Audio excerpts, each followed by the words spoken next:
మన దాయాది దేశం పాకిస్తాన్లో హిందూ దేవాలయాలు చాలా అరుదు.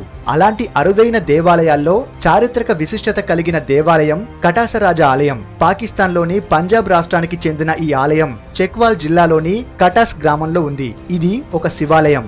మహాభారత కాలంలో పాండవులు తమ అరణ్యవాసంలో కొంతకాలాన్ని ఈ ప్రదేశంలో గడిపినట్టు భావిస్తారు. పాకిస్తాన్ ప్రభుత్వం ఈ ప్రాంతానికి ప్రపంచ వారసత్వ సంపదగా గుర్తింపు తేవాలని భావిస్తోంది.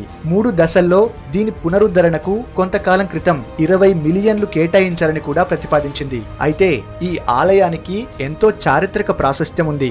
దక్షయజ్ఞ సమయంలో సతీదేవి ప్రయోగప్రవేశం చేసిందన్న వార్త తెలిసినప్పుడు శివుని కంటి నుండి 2 కన్నీటి బొట్లు రాలాయట.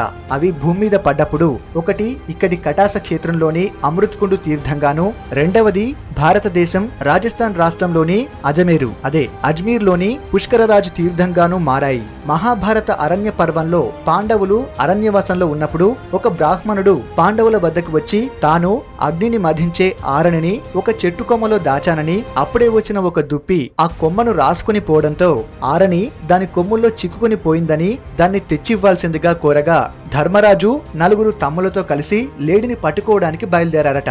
కొంతసేపటికి ఆ లేడి మాయమైంది. వెతికి అలసట చెంది మంచినీరు తెమ్మని నకులుని పంపగా అతను ఎంతకు రాకపోవడంతో సహదేవుని కూడా పంపుతారు. అదే విధంగా అర్జునుడు, భీముడు ఎవరూ తిరిగిరారు. చివరకు ధర్మరాజు బయలుదేరి మంచినీటి కొలను పక్కనే పడి ఉన్న 4 తమ్ములను చూసి చాలా బాధపడ్డాడట.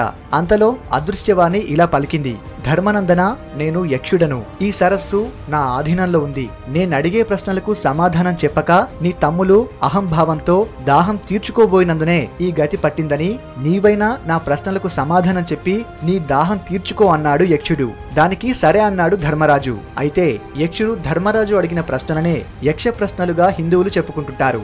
ఇదంతా కటాస క్షేత్రంలోని అమృత్కుండు వద్దనే జరిగింది. అయితే ఈ ప్రాంతం చరిత్రలోకి వెళితే ఇక్కడ 100కి పైగా ఉన్న ఆలయాల్లో ఎక్కువ శాతం 900 సంవత్సరాలు లేదా అంతకన్నా పూర్వంవేనని చరిత్రకారుల ఉద్దేశ్యం. కటాస క్షేత్రం ఉచ్చస్థితిలో ఉన్నప్పుడు విశ్వవిద్యాలయంగా కూడా భాసిల్లింది. ఎందరో దేశ విదేశీ విద్యార్థులు ఇక్కడ విద్యను అభ్యసిస్తూ ఉండేవారు. ప్రముఖ గణితజ్ఞుడు ఆల్బేరూని ఈ విశ్వవిద్యాలయంలో సంస్కృతం అధ్యయనం చేస్తూ భూమి చుట్టుకొలతను లెక్కించాడు. 1947 కాలంలో ఇక్కడి హిందువులందరూ భారతదేశంలోని పంజాబ్కు వెళ్లిపోయారు. అయితే ప్రస్తుతం ఈ ఆలయ క్షేత్రాన్ని ప్రపంచ వారసత్వ సంపదగా గుర్తింపజేయాలని పాకిస్తాన్ ప్రయత్నిస్తోంది. 2006-7లో ఇక్కడి 7 ఆలయాల్లో విగ్రహాలను పునః ప్రతిష్ఠించేందుకు నిర్ణయించి 51 మిలియన్ రూపాయలను కేటాయించింది. భారతదేశం నుండి ఈ విగ్రహాలను దిగుమతి చేసుకోవాలని నిర్ణయించుకుంది. ఈ పని మీద 3 పురాతత్వవేత్తల జట్టు భారతదేశంతో పాటు శ్రీలంక, నేపాల్లో కూడా సందర్శించింది. 2005 సంవత్సరంలో భారత మాజీ ఉప ప్రధాని లాల్ కృష్ణ అద్వానీ ఈ ఆలయాన్ని సందర్శించారు.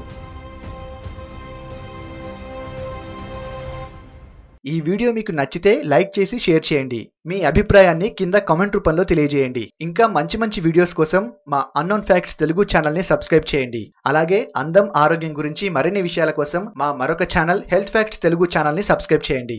Thank you for watching.